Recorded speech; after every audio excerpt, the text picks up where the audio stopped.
All right, welcome to the Dun Saints podcast. I'm Alex. I'm Pedro. Pedro, señor, ¿cómo estás? I don't think I've ever been Pedro. You are. And I'm I Alejandro. wish I had a vote for Pedro shirt. Yeah. So today we're talking about worship again, but we're actually focusing on the Christian music industry. The evolution. Yeah. Or devolution. No, I'm just kidding. Oh. Just kidding. Evolution is demonic anyway. True. We were not monkeys. I actually don't know if I believe that. Anyway. Amen. On the next episode. Okay, so we're talking about the huge, massive money-making machine that is contemporary Christian music. Which still fails in comparison to the worldly music side, but it's very, still making it's very niche. But it's making bank. It's very niche. But it is a huge moneymaker for honestly the same companies that the secular artists are signed to are the same companies handling the distribution for the Christian music market. So that's why Dumb Saints supports independent artists. Yeah. We have our own record label. You sent me like a timeline that you came up with, and I thought it was genius. So I think that you should let's just start walking through that, and we'll just kind of talk about it. So obviously you have the 50s, 60s, rock and roll music takes off, and then Christian music as an industry kind of picks up with, where did you start your timeline? Well, I purposely did the 80s because I'm thinking, even when I grew up in church, I was born in 94, like, I was still in a church that probably sung these songs. Like, the people who are on the worship team were born in the 70s and 80s. Yeah. If not, maybe even the 60s. Yeah. And they're singing some of these songs. So that's why I started there. I'm sure we're going to leave some out, but when you think about just number one on the list, actually, I don't really know that one. You know that one. I know all the other ones. Yeah. But 1987, shout out to Graham Kendrick. Dude, talk about Kendrick. That's a different Kendrick. And you know, it's funny. I think that's like Drake's other name. Really? Aubrey Graham or something like that. So I'll tell you what, you think the Bible's weird and Christian stuff is weird? We've been having freaking Drake and Kendrick since 1987. But no, dude, Shine, Jesus, Shine. How's that one go? It's like, shine, Jesus, shine. Let your love. Da, da, da, da. I don't remember the words. That's actually not that bad. So here's the thing, dude. This is 80s, which, to be honest, vibey. This is 1987. Yeah. So from the beginning, Christian music was already a decade behind modern music, because 1987 they released Shine, Jesus, Shine, which sounds like a ballad from the 1970s that could have been released by the Carpenters. Like, it has I that. like the Carpenters. It has that kind of whimsical. Yeah, dude. Like, you could see their hair. And you're listening to the music. Like, you know how in the Goofy movie, where they do like that. They do that 70s. And like there's flowers popping up. Yeah. That's what this feels like. I like that though. Yeah, that's what this feels like. Yeah. That song. It's very, almost like, it reminds me, it's probably, I think why it did so well, it comes out of like that, the Jesus movement, where it was all these hippies and then they were becoming Christians and following God. Could we do that today? Would it go over well? Would we have to change some things? It definitely sounds dated. Well, you could do this song anytime you want and it's going to go off. Yeah. Anytime you want, you can hit How Great Thou Art. So this says it was widely revived in this area. Yeah. That's obviously like an old school hymn. Yes. But if you're talking about plays, streams before streams, this was that jam. Yeah. And then same thing, How Great Is Thy Faithfulness. Mm-hmm. Now, this next one, Majesty, is that God of Wonders beyond our Majesty? No, that's God of Wonders. You are. Dude, you know what's crazy though? Like, the 80s was super. I think so many churches were built that way. Because I've even been to some of the churches that still are from that time. Yeah. Like, the whole altar and everything was built in to have a choir. Like, it was normal. Yeah. And then we went away from it, and now we're like coming back. Well, no, Kanye West brought it back. Did Kanye West bring back choirs? It It gave him the respect they Yeah. deserved. Did Maverick City come It did. after that? Whatever maybe he didn't bring them back, but he gave them the respect they deserved. Bro, that's a banger.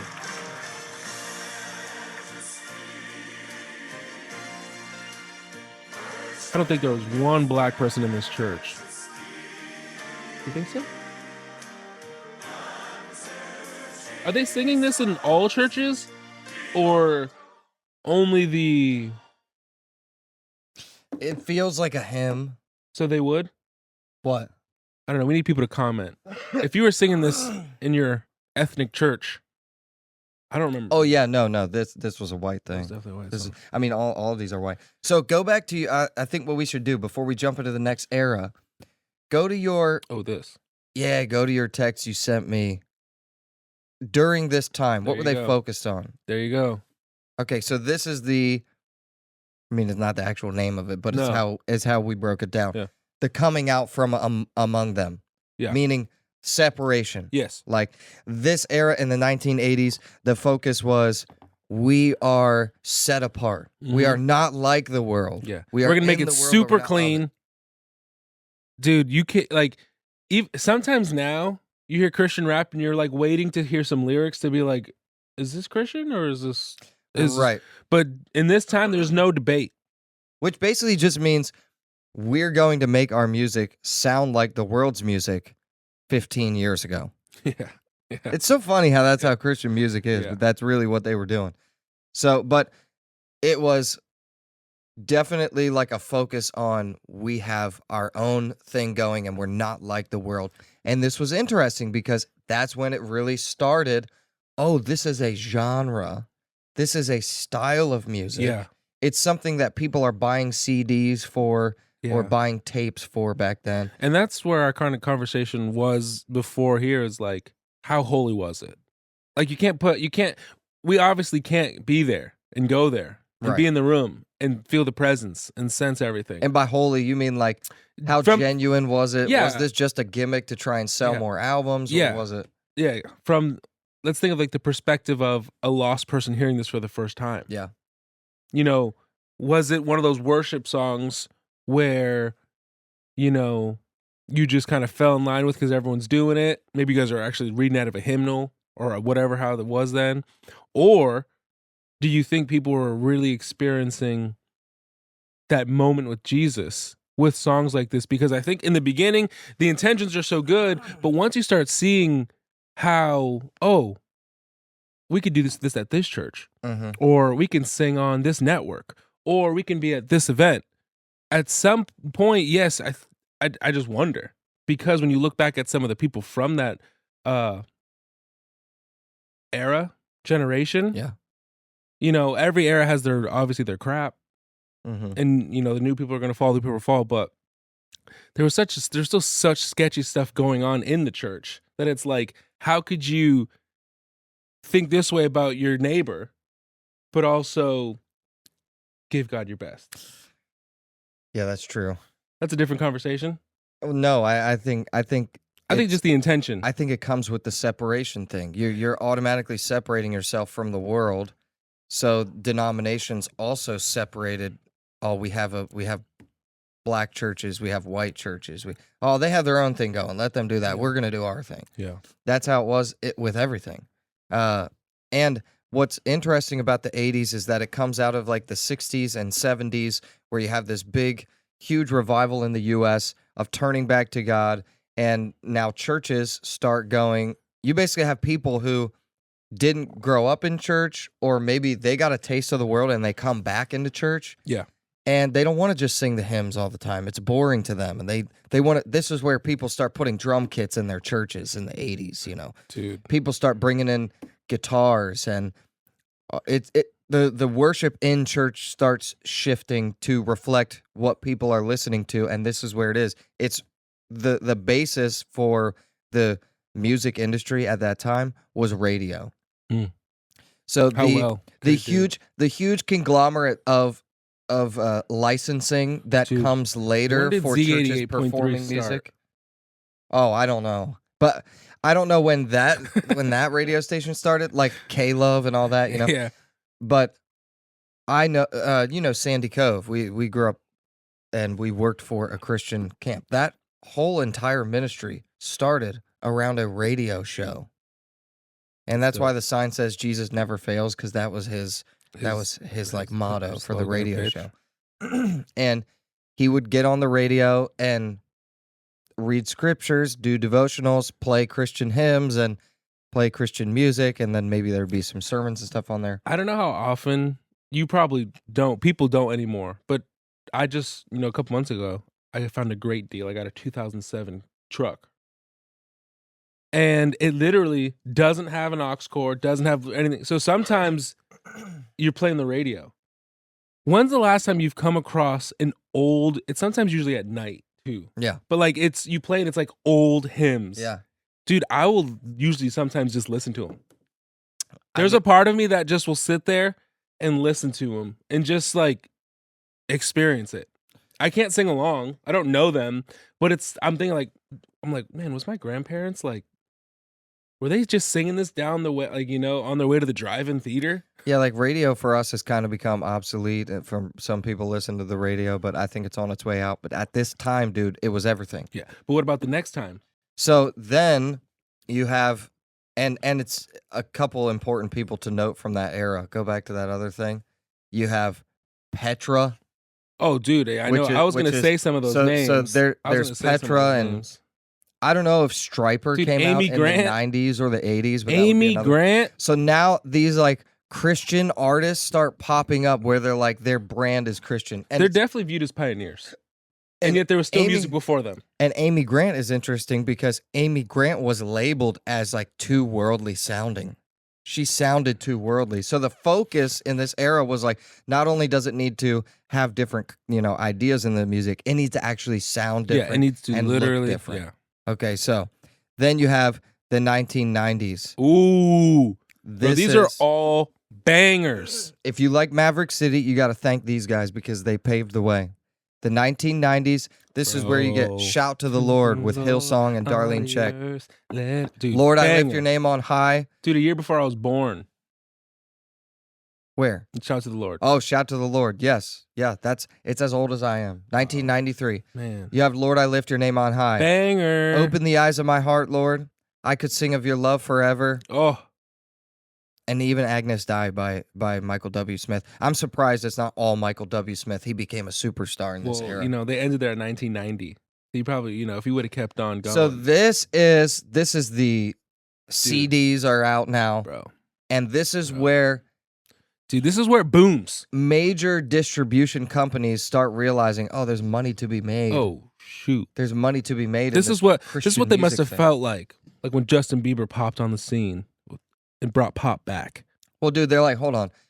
This guy, Michael W. Smith, he's making this, even Michael W. Smith stuff. It was pretty current for the 80s, but by the 90s, he's still doing it, and it still kind of feels... Oh, yeah. Like, if you listen to it now, it doesn't hold up as well as, say, Shout to the Lord, which even that doesn't necessarily hold up. What I love about this era, which we're going to get into it, but this is when I do believe, they did a much better job of reaching the younger generation. Because DC Talk, bro. Okay, yeah. Well, again, but DC Talk, this is like distribution companies realizing we can make money off of this. And their CD covers were fire. Let's push this. And I don't know, when did the Dove Awards start? That's something interesting. I didn't look that up. Because that's a big... I remember my mom and dad... Jars of Clay. Yeah, I remember my mom and dad getting Dove Awards like compilation CDs. Oh, and it would be like all the Dove winners. Yeah. Let's see. Origin. Oh, it goes way back, bro. See, this is originated from Bill Gaither. Oh, wow. So Southern gospel music. Pioneers. So if you like Dove Awards, you got to thank the Gaithers. Yeah. But dude, to note, Christian music before the 80s was basically still just Southern gospel music. It didn't really change until. But obviously, I'm born in 94. Looking back, and this is obviously not here, I just thought about this right now. It must have been so hard to compete with rap music in the 90s. Yeah. Of just your young people. Yeah. Even Pastor PK says it sometimes of his mom throwing away his CDs when he was younger. Well, that's exactly. So there was this whole thing where it's like, if it sounded like the world, we get rid of it. But dude, this is when they're like, we need to start sounding like them, but having just the scripture in it and having a positive, because this was that first attempt of trying to, even then you still couldn't compete. Well, you're not trying to compete with the world. You figured out a niche. Like, you figured out an area that you are the main thing at, right? Like, how many Christian rap groups were there? There were some, but nobody was bigger than DC Talk. Yeah, facts. DC Talk was massive. You also had at this time Newsboys, Audio Adrenaline, Jars of Clay, Delirious, still around. So Delirious would have popped off in the 90s, not the 80s. Yeah. This is when I think youth groups and churches started being like, yo, we are going to be relevant. That word starts coming in, and like, we're going to offer an alternative to the nation's youth. Because think the 90s would have been, this is when Nirvana is massive. So much. You've got it. There is like a huge, when people talk about the 90s, like, it was like all the kids were rebelling against their parents. Think of everything that's going on. Yeah. And that's happening. And so then the church is like, what's the answer for this? And their answer for it is music that sounds a lot like what was being released in the secular world, but with Christian messages. Dude, what if Michael Jordan came out to like the 99, like on 96, come down the tunnel and DC Talks playing? Yeah, he chose it. That's crazy. He could have. Well, missed a moment. And it's interesting because you almost can't argue with lyrics like Jesus Freak. No, like, dude. What will people say when they hear that I'm a Jesus freak? So it's like, you can't be mad about it. You don't like that it sounds a little But it still worldly. has equity in 2026. Like, people still know what you're talking about. Yeah. Like, that is definitely the origin of when you say something like that. Yeah, and even the Newsboys, they still have had singles pop off since then. I thought they did not too recently. I don't know, but God's Not Dead is the last one I'm thinking of, where it just really, it was massive. And that's still like 2012. It was like 2010s era. Okay, so this is also like, this is what I thought was cool. We are 7 and younger, sitting in churches where a lot of this music was played. Yeah. You know what I didn't see on here? Because that's like what the young people were listening to, but also in like church, I remember my parents doing like they were like revival songs. Like, and I went to the enemy's camp, and I took back what he stole from me. That does sound like some like we're in the woods in Maryland type stuff. No, Pastor Ken and them were doing that at their church too. He told me. That was like a Church of God, Assemblies of God camp meetings. They were loving. I know that. I know those songs. All right, so then, dude, I love this next era. I really do. Then it just absolutely becomes. Oh, and I should note, in the 90s, with those artists that we had mentioned before, especially like Shout to the Lord and all that. Hillsong? This is where churches start focusing on licensing. Because if you are going to perform our song in your church, you got to pay us. Oh, because the Lord is good. Like, everyone thinks Hillsong has made all their money from album sales. No, dude. They're making money from every time you do that song in your church. They get paid from it. Yeah. So the shift in the industry goes from not just selling albums, but like, oh, we're actually going to focus on licensing, resourcing churches to be able to do these songs in their church, and basically giving all of this energy into you performing their songs, and then they get paid royalties for it. Yeah. And that continues into the 2000s, which is like, this is the worship movement. But dude, isn't it weird how simultaneously, like, possibly one of the greatest eras in worship music, talking about just conferences and rooms, and when you look back and even being in that time, like being it simultaneously, as well as like the deepest hunger and yearning for worship, like the best worship services. Yeah. It was around this time. But at the same time, you're having that at the same time that you are licensing. Yeah. And on the back end, there are people who are in church losing literally.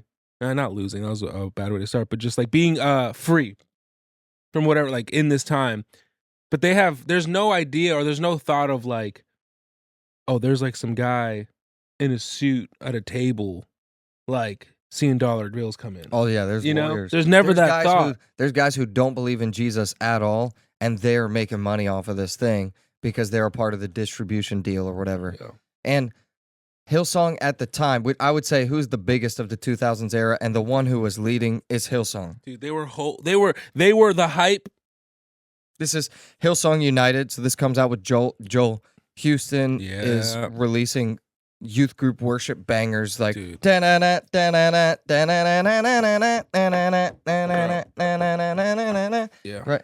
of the world and take it all. Yeah. Okay. Well, here's what's interesting about that era. Brian Houston, the lead pastor of Hillsong, is at the time saying, "We are championing the local church. We're championing the local church." Big Eagle. Championing the local church. That's pretty good. So that's his way of saying, hey, we're going to give the local church everything that you guys need so that you can do what we're doing. Yeah. Yeah. Well, dude, that's like right in line with the licensing thing. Yeah. We're going to give you the chord charts. Now we're not going to give it to you. You actually have to pay us to get it. But paying, it's going to be easier. We're making it available. Yeah. You can have access to all of the stuff that we use if you pay the fee, and then once you perform it, you pay the licensing, and dude, boom, it's yours.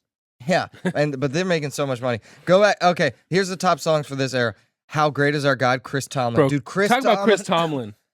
The Justin Bieber of the worship era. And I would also say maybe even the LeBron James. Yeah, he's the longevity. He's still around. The longevity and the hit making. Yeah. Here Chris I Am Tomlin. To Worship, bro. Tim Hughes. That's one of my favorite songs. Blessed Be Your Name, Matt Redman, Mighty to Save. Oh, come on, Hillsong. And the Revelation song by Carrie Job. Who didn't have a freaking crush on Carrie Job? Oh, dude, she was the emo worship leader.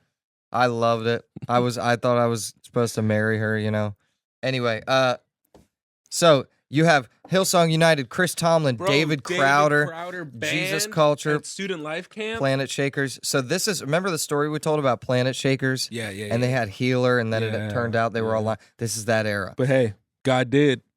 So at this time, you have these, and this is actually for the first time ever that I don't want to say for the first time ever, because you did have like Darlene Zschech, and we mentioned Amy Grant, but like the worship leader themselves starts becoming like an icon. Like you don't just know the song, you know who sang the song, you know the church that the song came out of, and it kind of it started creating like this. You're viewing the worship leader as like the celebrity. And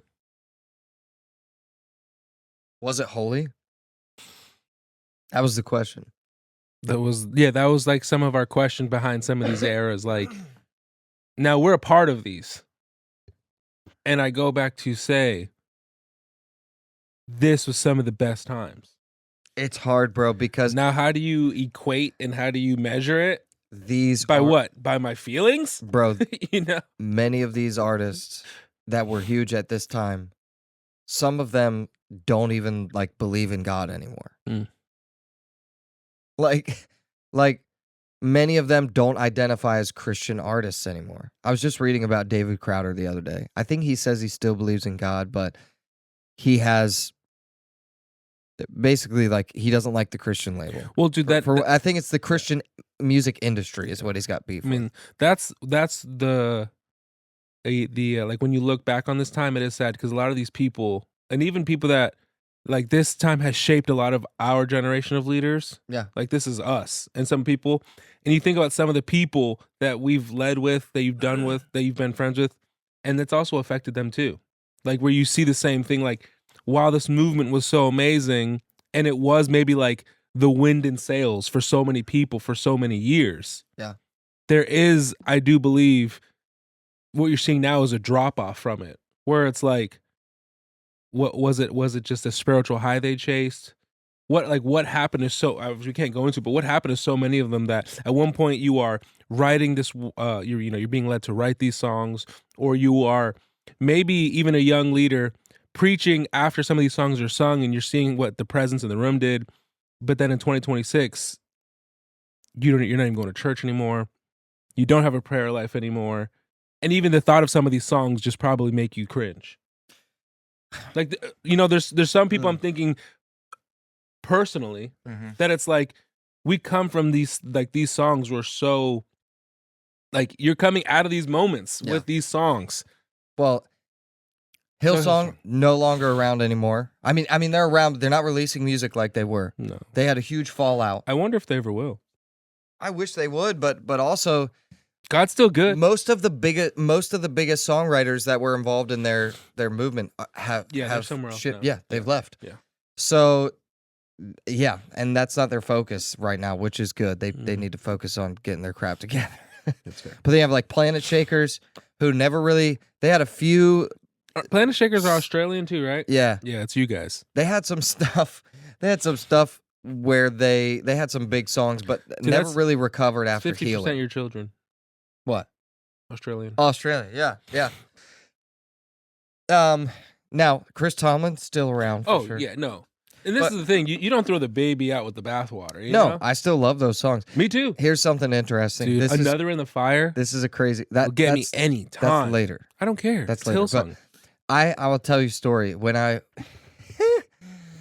that was Michael Jackson right there. This is where talking about like the celebrityism of Hillsong worship leaders at this time. Hillsong had a college, Hillsong College, during this era. They still do. Yeah, and at this time, Joel Houston is traveling around with Hillsong United. They're massive. They're global recognition, and he's not married. Okay? I met a person at Hillsong. They had gone to Hillsong College, and they were telling me about this roommate they had. They're like, yeah, she comes to the college, and she was kind of quiet, a little different than the rest of us, but like we all believed she was from America. So she had come there, and she's like, God's called me to be here. And they're like, as we got to know her, we realized that like something about the call that God had was she was being vague about it. And they finally got her to admit she believed that God had called her to Hillsong College because she was supposed to marry Joel Houston. Dude, that's the first time I've ever heard it the other way around. What do you mean? Usually it's guys. I've never heard it where a girl. So Are they married? No. This person says, we listened to all the things that she said about how like God did this and God did this and pointed her to it. And they're like, honestly, we started believing that like maybe she is supposed to marry him. And then it comes out that like he's engaged. So then they're all like, wait a second. Did God lie? This girl is actually just crazy. This is just a crazy person. Somehow, and then she has like a mental breakdown, basically a freak out. And they said that counselors from the school started counseling her, and they realized that this person told me, we found out that this was like a common thing at Hillsong College, and that they had counselors who had experience in dealing with girls who were coming to Hillsong Conference because God told them to marry Joel Houston. Man, it was such a common thing. Like when this happened, they were like, "Oh yeah, that's a 2319. Everybody, let's." They're like, "Yeah, we got a girl who thinks she's supposed to marry Joel Houston." They had like a normal procedure for how to handle that. I love that. And they said like she didn't leave. She didn't finish the year they sent her home. I hope she's a worship leader somewhere till this day. Well, it's not just her. If you come across this page, DM us. There's multiple girls who moved to Australia to go to Hillsong College. We want to interview you. DM us. If you thought that you were supposed to marry Joel Houston and you moved and went to Hillsong College, he's not even that handsome. Please tell us. It's like hating for no reason. I know. I'm just. So anyway, that shows you like the level of celebrity that these worship leaders had reached, dude. Which in hindsight. It's like Billy Graham is famous for a whole different light. Like he's not a celebrity pastor. He's just famous because he did the good stuff. I mean, I think he was a celebrity. He's meeting with presidents and like if you saw him. But I don't think he's like what you see now in some of these celebrity pastors. People were like, "Oh, please sign my CD." Like, I don't know. Sign my Bible, Billy Graham. I don't think it was like that. No.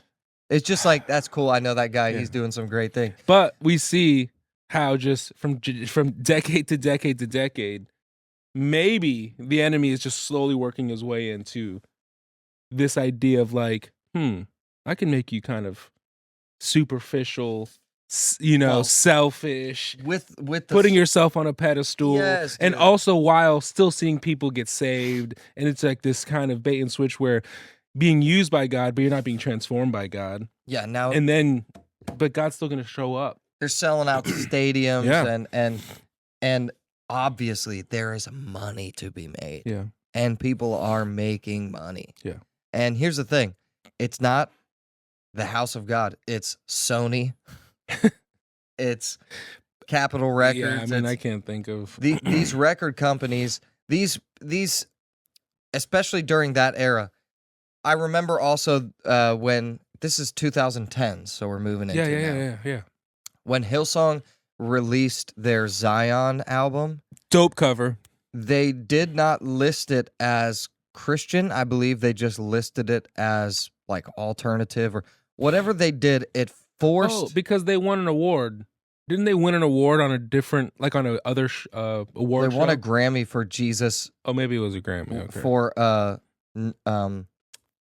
thought it was one of those. What a beautiful name.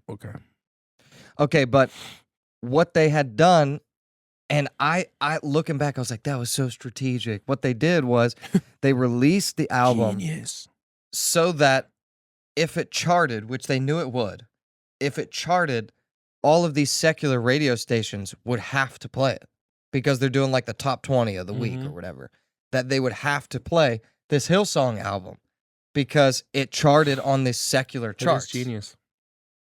It is genius. But looking back, I'm like, that might have just been a money grab. Like at the time, it was funny because like when these guys did something, you were like, man, what a great strategy. You didn't understand it, but you're like, they must have thought something. And now it's kind of like, I mean, maybe they were just making money.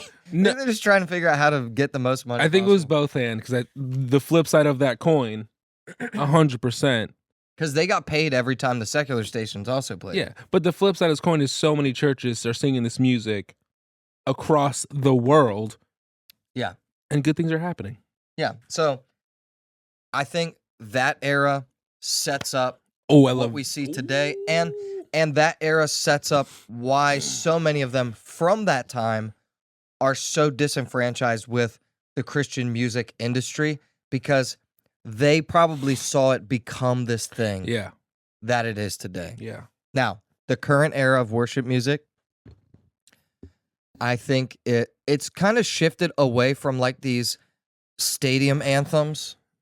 I mean, in a way though, because some of these overall, but like some of the biggest ones are still like that. It's done this. This is what it's gone from this to there's like 30 people in a room. That's what's hot right now. At least when they record it and post like it on Maverick YouTube. City. Yeah.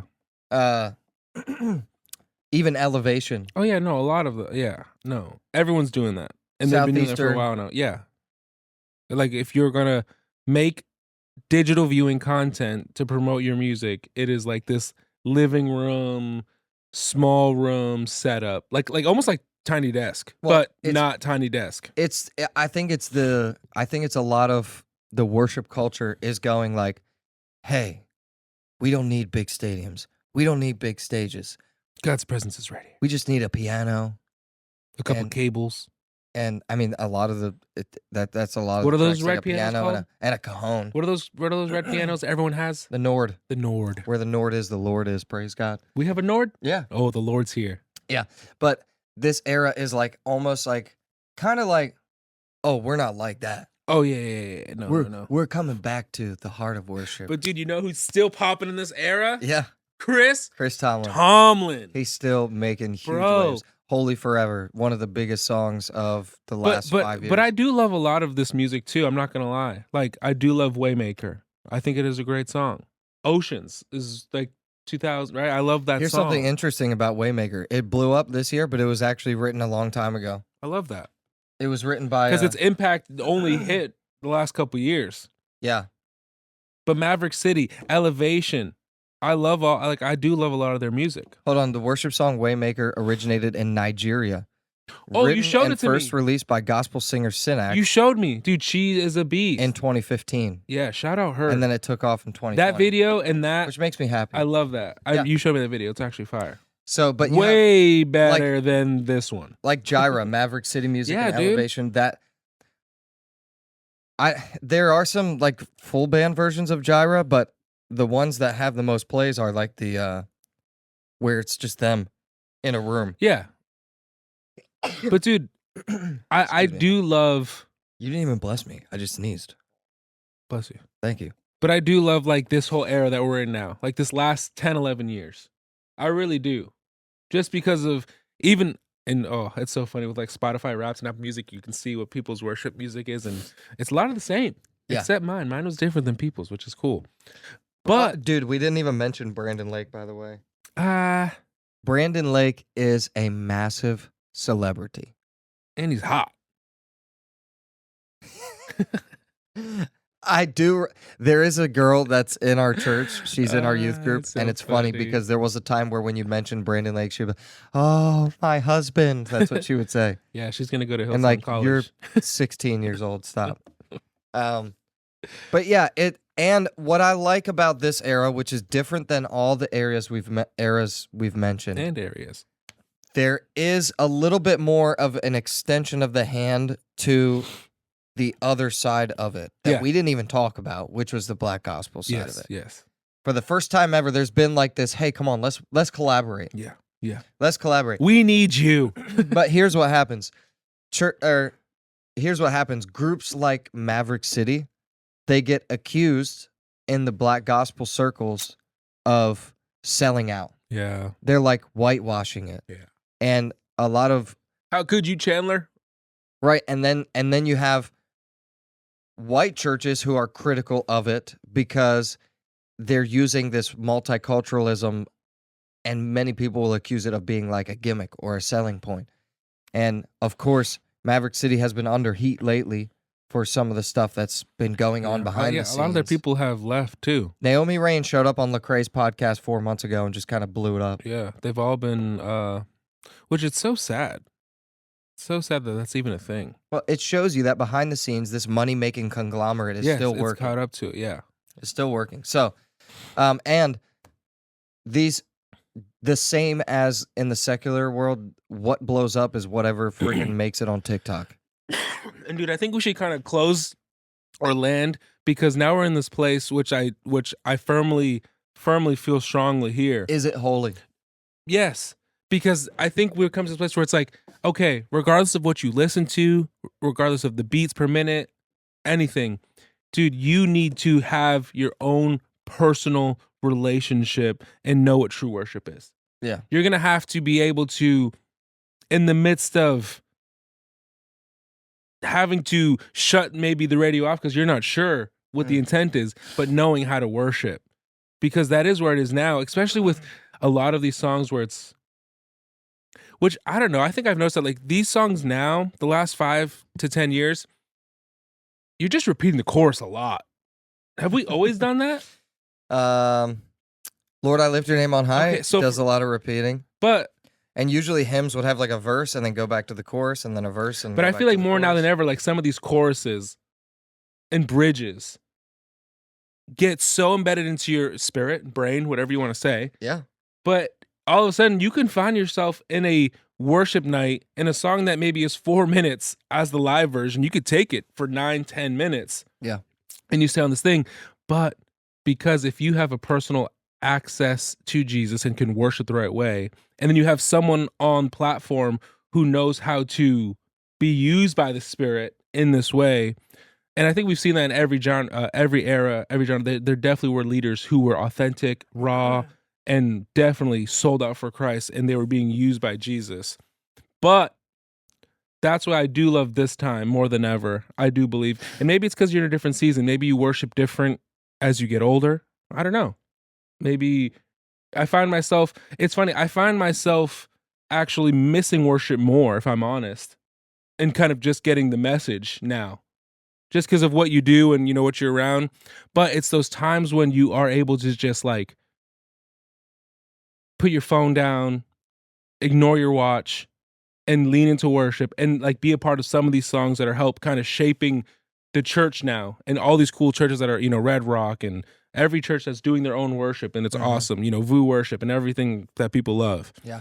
It's still going to take us, the body, to, no matter what the intent is behind the money, what'd you say earlier? Like a money grab intention behind it. Like the church still has to be authentic, and we need to know how to still, which I think you do a great job of navigating the spirit in the song. And not just maybe even, I don't know, I doubt you've ever been there, but I wonder if people who sing their own song at a conference or something are thinking behind their head, they ching, cha-ching, cha-ching, cha-ching. I don't know. I don't know. I don't think so. I don't think so. I don't think it's these artists that are the ones making the money grabs. I think it's the distribution and the industry that's around them that has basically been like, hey, bro, man, can you write us another song? You know, it's like, can you make it like the last one? This is something that's interesting about the common, like right now, because then you have artists like Forrest Frank, who the artist to consumer is shorter than it's ever been. Yeah, it's great. Like Forrest Frank or Brandon Lake, TikTok, Instagram. If they wanted to, what they can do and what some of them do, and I think Forrest Frank does, he makes a song and he can just release it like straight to Spotify and post it on his TikTok. And I know he's probably signed to a label. I don't know, but he doesn't. It's that easy, dude. It's just there. It seems like there's a mechanism in place where you need less of the industry to be successful. Oh yeah, if you can build the audience yourself on these platforms. You mentioned like a lot of these songs were just repeating the chorus over and over again. And a lot of people will critique that, and they'll be like, "Oh, well, you're just singing the same four words 800 times. This isn't worship." And it's like, well, just to clarify, the Scripture says that in heaven the angels are singing, "Holy, holy is the Lord God Almighty." Just repeating, "Holy, holy, holy." Like it's 2 lines, and we're just gonna repeat it for all eternity. Yeah, I think there's some value in that, dude. Exactly. And I'm with that. I didn't mean it in a negative way. I just meant it. I just know some people critique of course, it, so. But it's at some point. There's sometimes even in prayer, like at some point you could say as much as you want, but sometimes just repeating His name over your situation. In the same way in these worship songs, I'm trying to. What's the one we did at First Wednesday? I love that one. Jesus be the name. That one. Jesus be the name. Yeah, dude, you could just sing that part. Oh, yeah, because it is very repetitive. Yes, but I loved it. Yeah. And it was amazing. There's just something about your name. Yeah. There's just something about your name. Yeah. Makes me cry, holy. Yeah, dude. Okay, so, so, I don't know, different discussion today, a little different. What you're talking about is a personal prayer life and personal worship time. Okay? That's so important. Yeah, that could be its own thing. I was trying to make sure that if someone caught this shorter episode, that they were like, okay, cool, they just talked about all this stuff. Yeah, it doesn't matter what you listen to. Yeah, no. Whatever resonates with you, if it's biblical, if it's scriptural, I think the radio stations nowadays, Christian radio, is just like so positive and everything's great and safe for the little ears. And it's so bubbly that it's like completely irrelevant. And it doesn't actually like speak to what people are literally dealing with on a day-to-day basis. So there's that part of it, but whatever to you encourages you, builds you up, draws you closer to God, helps you grow in your relationship with Him, that's what you should listen to, and that's a win, and there's nothing wrong with it. Nope.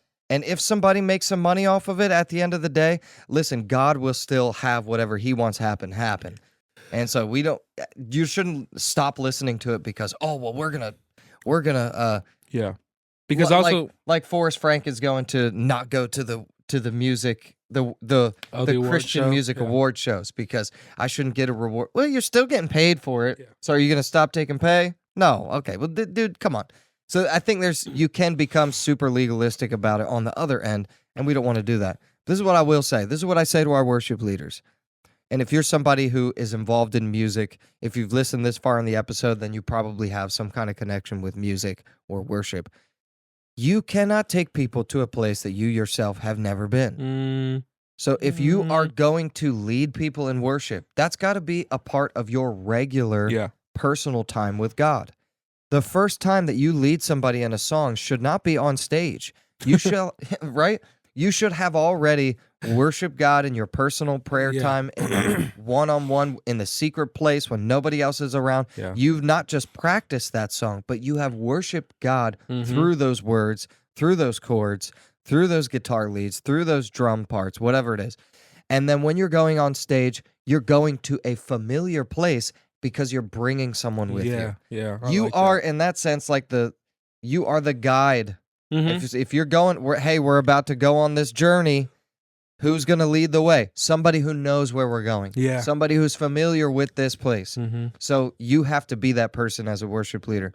But whatever it looks like, who cares? Whatever it looks like, if it resonates with you or resonates with your church, you want to bring back an old school song, freaking do it. Hit dude. it. There's no rules to this thing. No. The rules are: is it scriptural? That there are rules, but is it scriptural? Does it support what the Bible says, and does it honor God?